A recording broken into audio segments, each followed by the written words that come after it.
You're listening to an Airwave Media Podcast. Feel like who art Ed? We'll try to slice it. Who art is Mr. Wood art Ed me? Good. Either way, it's ambiguous. It works on so many levels. I know. That's off to a great start. Welcome to Who Arted, weekly art history for all ages. I'm your host, Kyle Wood, and today we're taking a quick look at Georgia O'Keeffe, one of the greatest American painters of the 20th century. Georgia O'Keeffe was born November 15th, 1887, on a dairy farm in Sun Prairie, Wisconsin. From a young age, she was determined to become an artist.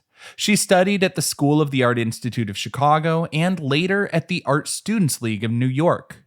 Early in her career, she worked as a commercial artist and an art teacher in Texas, where the vast, open landscape deeply influenced her artistic vision. It was during this time that she began experimenting with abstraction, creating a series of charcoal drawings that would change her life and the course of American art.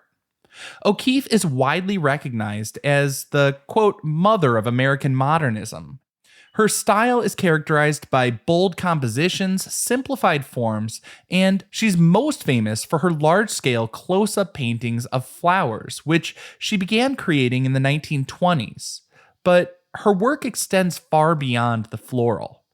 After falling in love with the landscape of New Mexico in 1929, she made it her permanent home. There, she painted the region's distinctive architecture, stark landscapes, and bleached animal bones she collected from the desert floor. Georgia O'Keeffe's unique vision captured the beauty and spirit of the American Southwest, and she continued to paint and create until her eyesight failed her later in life. She passed away in Santa Fe, New Mexico in 1986 at the age of 98, leaving behind a legacy as one of America's most significant and celebrated artists. Now, here are 5 interesting things to know about Georgia O'Keeffe. Number 1, O'Keeffe's big break came kind of as a surprise to her. In 1916, O'Keeffe was teaching in South Carolina and sent a roll of her experimental charcoal drawings to her friend Anita Pulitzer in New York. She made Pulitzer promise not to show them to anyone, but Pulitzer was so impressed by their originality that she broke her promise and took them directly to Alfred Stieglitz, a renowned photographer and owner of the influential 291 Gallery. Stieglitz was immediately captivated. Without O'Keeffe's knowledge or permission, he decided to exhibit 10 of her drawings.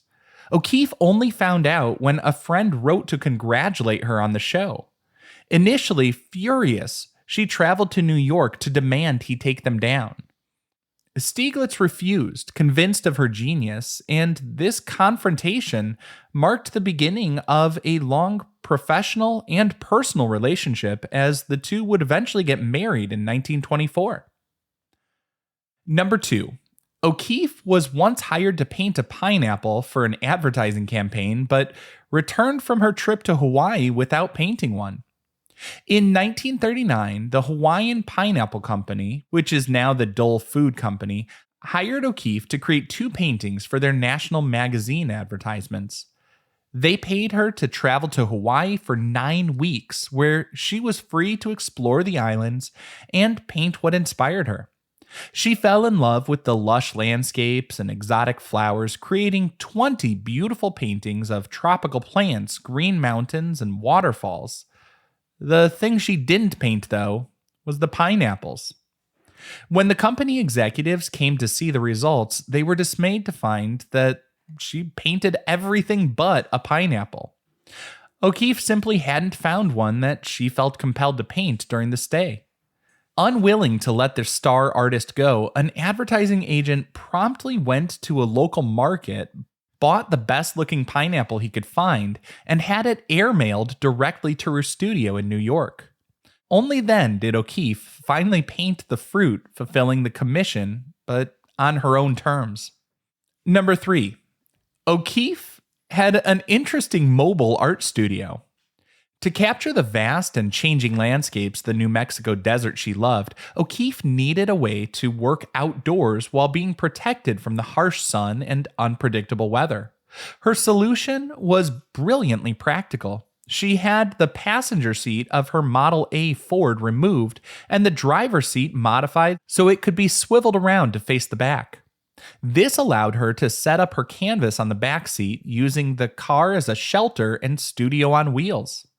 This mobile setup gave her the freedom to drive into the remote wilderness and paint for hours in relative comfort. Number 4. Georgia O'Keeffe was a skilled seamstress who made most of her own clothes.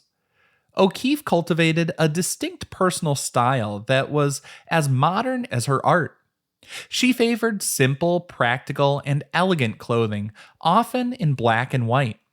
The iconic look featuring her signature wrap dresses, loose blouses, and kimonos was largely her own creation. She was an accomplished seamstress from a young age and preferred making her own clothes rather than buying them. And this wasn't just about saving money. It was a form of self-expression and a rejection of fleeting fashion trends. Her homemade wardrobe was designed for comfort and functionality, allowing her to move freely whether she was working in her studio or hiking in the desert. Today, her clothing is preserved and studied as an extension of her artistic aesthetic, showcasing how her vision for clean lines and essential forms extended to every aspect of her life.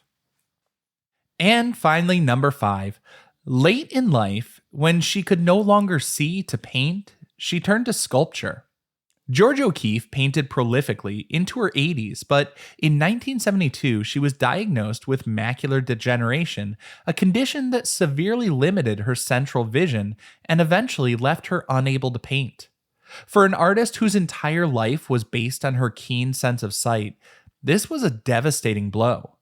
But her creative drive remained undiminished.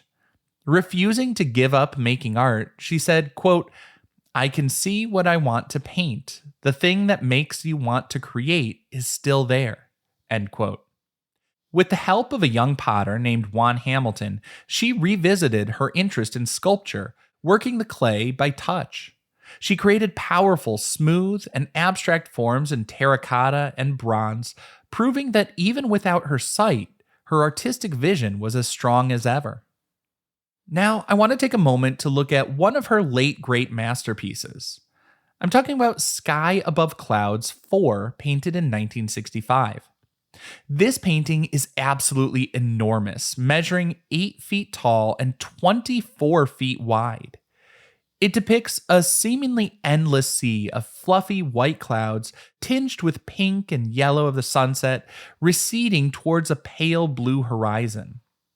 Unlike a traditional landscape, there's no ground, no trees, no sign of the earth at all.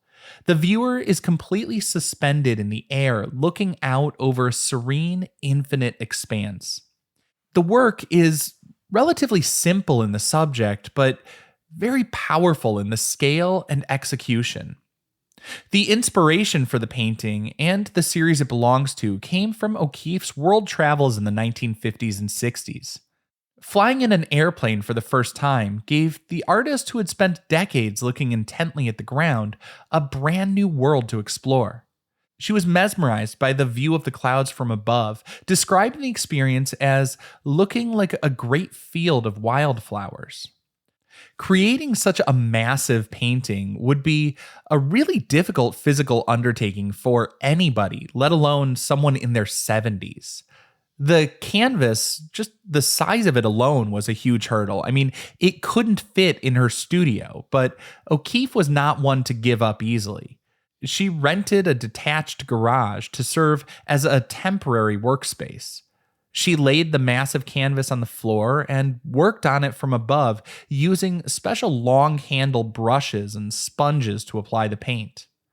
The tiny, repetitive dabs of white paint that form the clouds create a rhythmic pattern that draws the viewer's eye across the immense surface.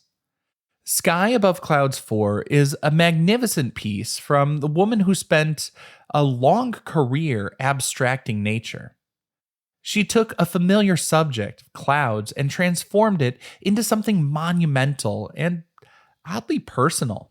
It has this feeling of being peaceful, optimistic, almost spiritual.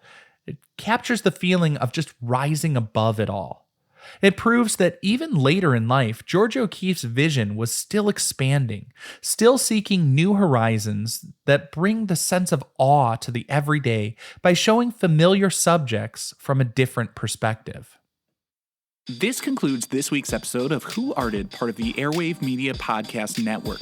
If you found this tolerable, please leave a rating or review on your favorite podcast app. You can find images of the work being discussed this week and every week on social media at Who Arted Podcast on Twitter, Instagram, and TikTok, and of course on the website whoartedpodcast.com. Podcast done.